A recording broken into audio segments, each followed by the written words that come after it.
ready? I'm Vin. I'm Sori. That's Booby. And Culpy and Chip. So cross off Mark Morton. This is a guitarist from Lamb of God. Oh. He did a solo record. And then the vocals are with Chester from Linkin Park. Oh. Big homies with the Ang and Self. Now, Yeah. rest in peace, big homie. Speaking of rest in peace, shout out to New Zealand. Much love to you guys. Shout out to my Muslim friends all over the world. Firdos inshallah. After difficulty comes ease, my friends. Okay, so this is Cross Off with the big homie Mark Morton. If you want to check us out, timely topical political commentary, check us out at Middle America with Vin and Sori, or If you want to see behind the scenes with our family, check out My Sori Life. cool. All right, so here we go. Cross Off. I'm actually pretty excited to hear this. You are? Yeah. And go. Cross off the days gone. Cross off the days gone. Goodbye.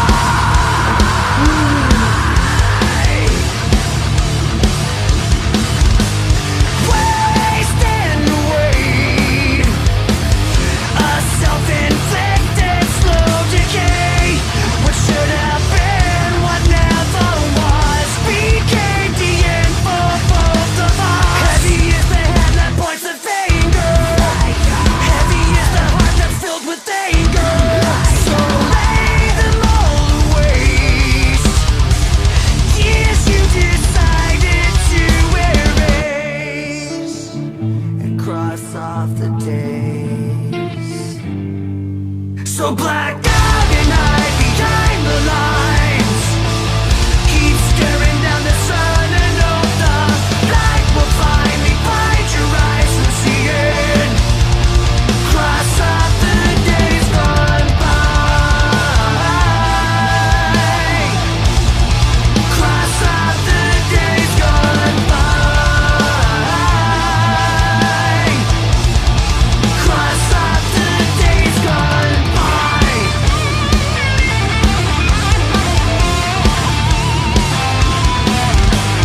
Cutting you free.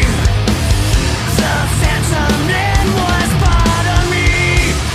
You have lived, you have lost. The separation's worth the cost. Heavy are the words that go unspoken.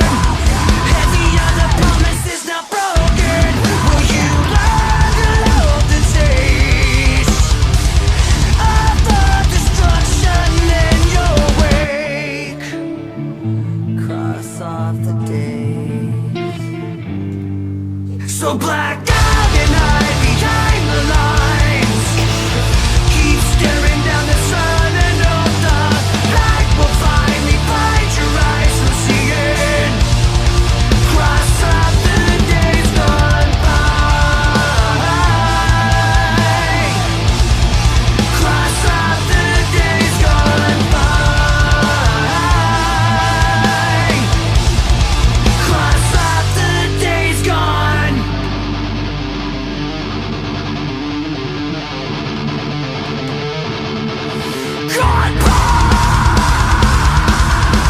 Goodbye. Making my way back from the madness, shooting my thoughts from the blackness and the sadness. But the fact is, I'm sweeping through life like a clenched fist. Fuck sanity, I wanna bleed, can't kill the pain. It's everything, it's all I feel, it's what I breathe. To the hate I breathe, into what I need. Heavy is the hand that points the finger. Heavy is the heart that's filled with anger. That was interesting. Did you survey everything you lay to waste and cross off the days? So black out and hide behind the lines. Keep staring down the sun and hope the light will finally find your eyes and see it. Cross off the days gone by. Cross off the days gone by.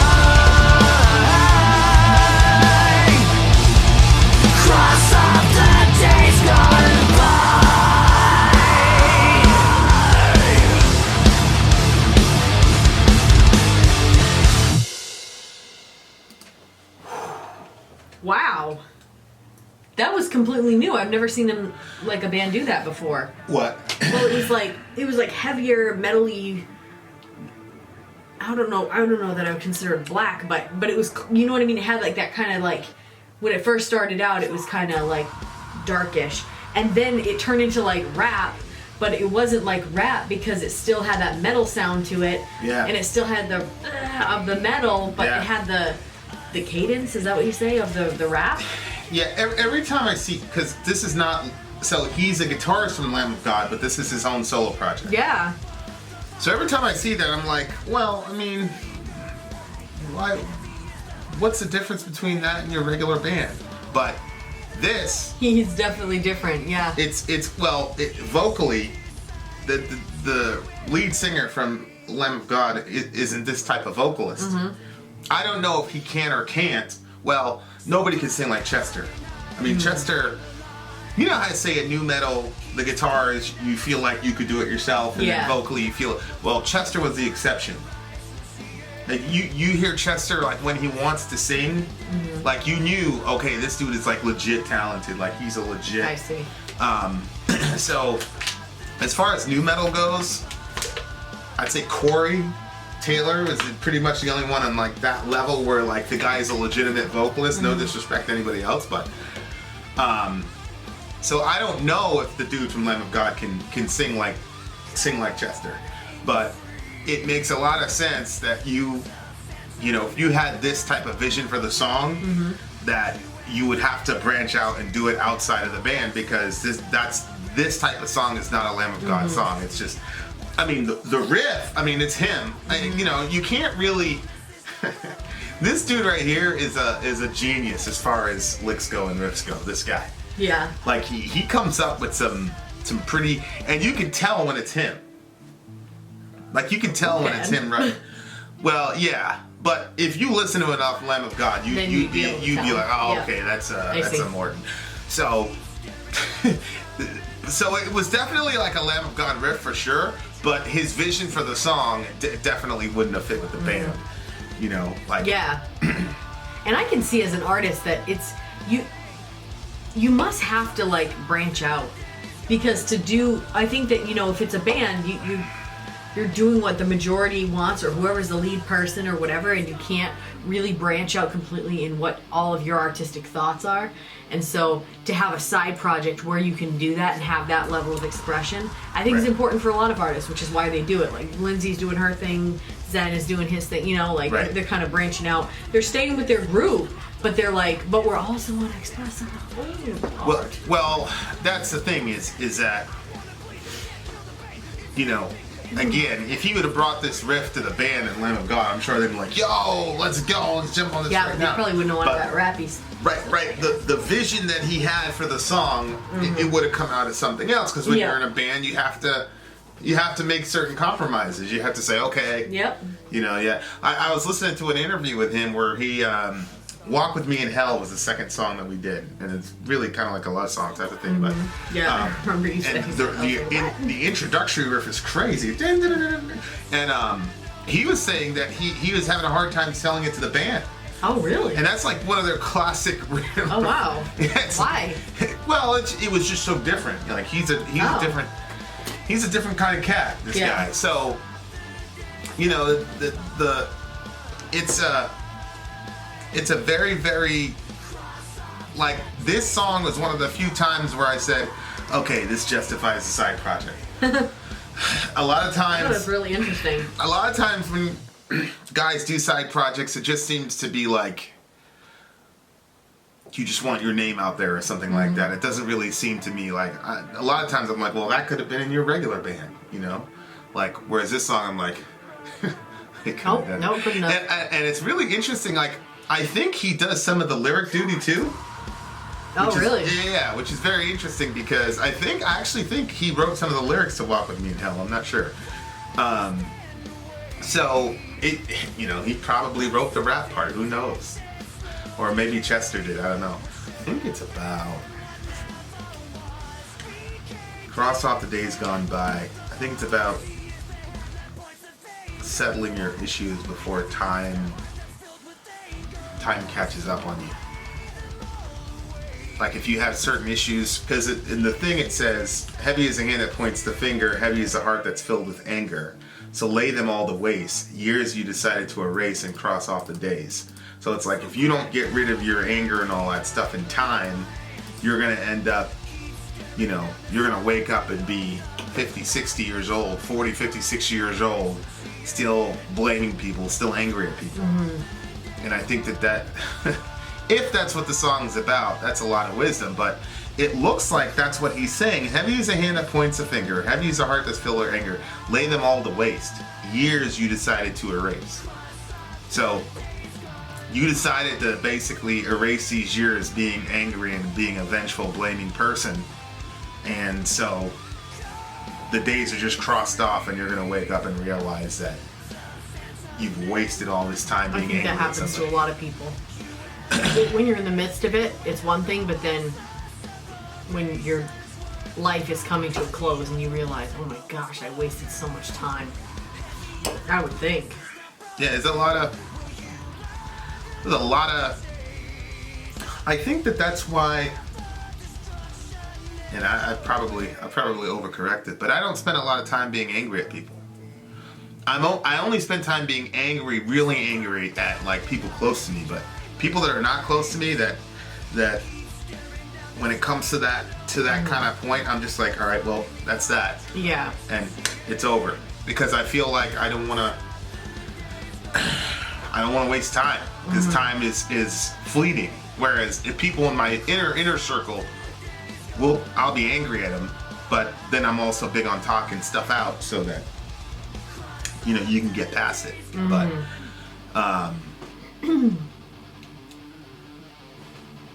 it's this is very interesting how the guy's got. There's a lot of wisdom in these lyrics if you really sit and listen to a lot of these lyrics. There's a ton of wisdom here. Heavy are the words that go unspoken, heavy are the promises now broken. Will you learn to love the taste of the destruction in your wake? Wow. So I just think cross off is the that's about time. Yeah. And so it's like you have only a short amount of time with the relationships that you're in. So like, for example, the words that go unspoken. So if you lose a person and you didn't get to say those things to them, then that's going to be a heavy weight on you for the rest of your life. Oh yeah, for sure. So, you know, that's... People always say that too. They're like, oh, I wish I would have said this. I wish I would have said that. Right. It's like a big thing. Well, that's the same thing. I think that no matter how much you say, though, there's always going to be something that you're like, oh, I should have said this. I don't know. Everything I said to my mom in that last conversation, I'm at complete peace with. You don't wish there was anything else you said to her? Nope. I don't wish there's anything else I said to her, and I don't wish there's anything she said to me. Like, that, I'm at complete peace with that. But if I didn't have that last conversation with her,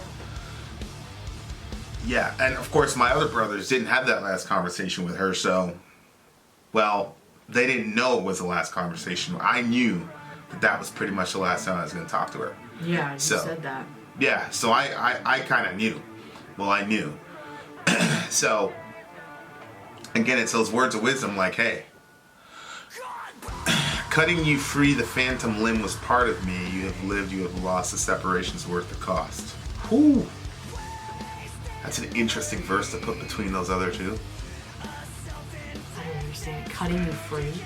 The phantom limb was part of me? Well, when people they were never really part of him? No, when people get amputated, they still feel like that other leg is there. Yeah, but he's saying...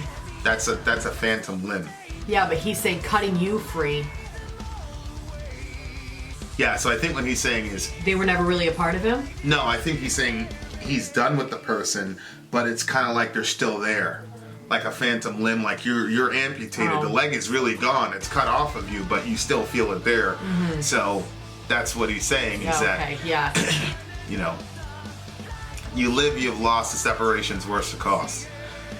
So there was one particular relationship where there was so much anger and so much blaming that they basically had to part ways because they could never come to a consensus. And I think what he was saying was, you know, I couldn't keep being in this type of relationship with you for the rest of my life because it'd be a waste of life, basically. Yeah. Yeah. So the separation from you is worth the cost of living the rest of my life without all this anger. Well, I mean, that's it's an intense thing to realize and to feel, but yeah. I mean, it's a pretty crazy situation to be in, but obviously. I was in a relationship where the person kept leaving and coming back, and then, the last time it was like, all right, okay, I'm gonna let her go. Like, that's it.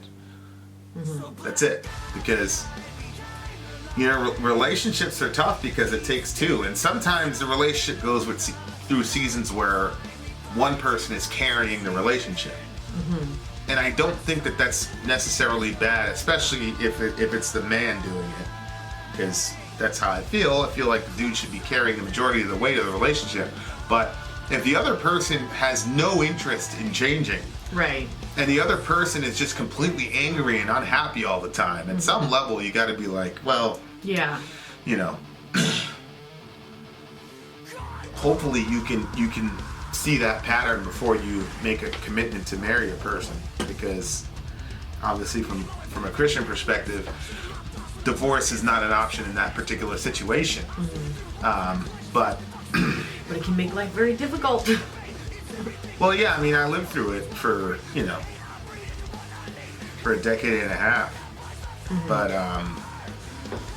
it's not only like those type. It can also be friendships. It can also be extended family. There's lots of professional relationships. There's lots of relationships where everything just always devolves into anger and finger pointing and bitterness and unspoken words and all that, and it's like, all right, this is obviously not in our mutual interests.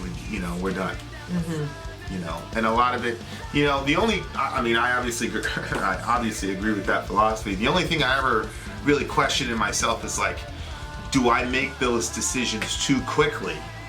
Because I make them pretty quickly, and they're pretty. Do you think you do? Yeah. Because it's usually about. I think that once you make the decision, you move quickly.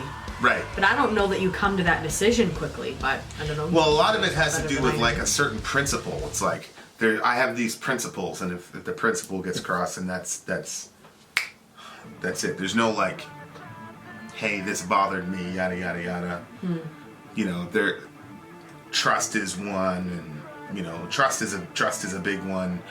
A couple other things where it's like, if that gets crossed and you're not in my inner circle, I'm not gonna argue with you about it. Like I'll only, that's the thing is I don't argue with people that are like, if you're on a relationship level, if you're like inside, then yeah, but aside from that, no, and it's pretty quick.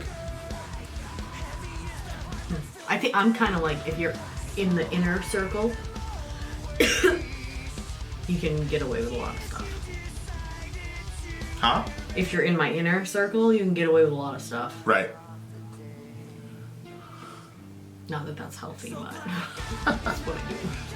I'm not sure that either one of them are particularly healthy. I mean, the older you get, the more you realize that everything's really about balance at the end of the day. It's about being balanced. And so, and a lot of it has to do with your upbringing and the situations that you had to go through when you came up in life. For me, being in the Bronx and then other situations, trust was a lot of times was real life and death type things. Yeah. And so that's kind of like the mentality. Like, I gotta trust that the dude next to me is gonna whatever, so. Yep. I never really left that mentality. And the minute a person, that's it. I don't do a lot of arguing and finger pointing in relationships, like.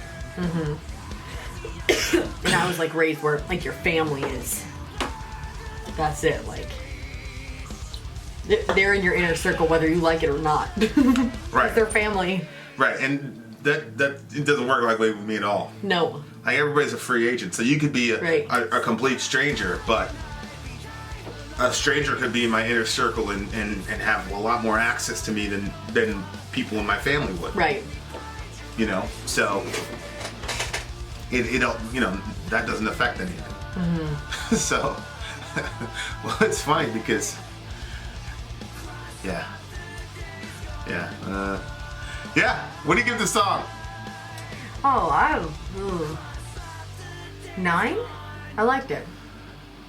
Yeah, it's a 9. I thought that they utilized Chester's vocal. They went, because Chester's a good screamer too.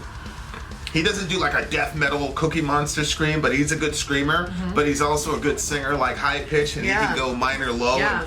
And so I felt like the whole song kind of went it's like they went to the studio and was like, yo, just do the entire Chester Bennington arc of vocal. Show us all of what you have. Yeah, and it was really, really good. It's funny too because typical Linkin Park song, the rap part, the other guy would have done that rap part. Oh, okay. So this is the first time I heard Chester kind of do that type of rap, that cadence. Were you surprised?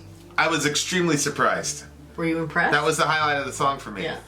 Well, it was impressive only because, you know, he doesn't usually do that, and he definitely did it his way. He didn't sound like a rapper. Mm-hmm. The other guy, Mike Shinoda, the guy sounds like a rapper. He's a rapper in his own right. I mean, the guy's come out with a record himself and all that, and you know, he's a good rapper in my opinion. The other guy, Chester, he's not used to it, so it was still kind of screamy / rap, and I thought he did a good job. But I liked how kind of you got every facet of Chester's. Vocals.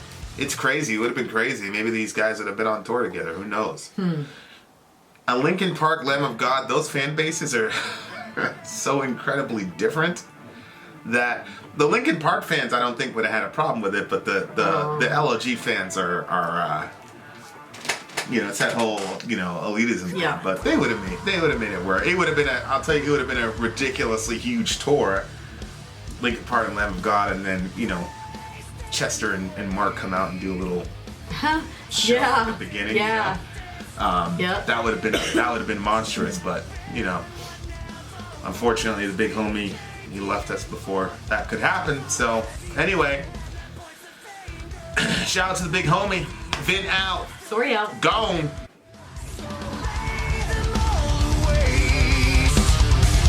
Yes, you decided to erase and cross off the days. So black.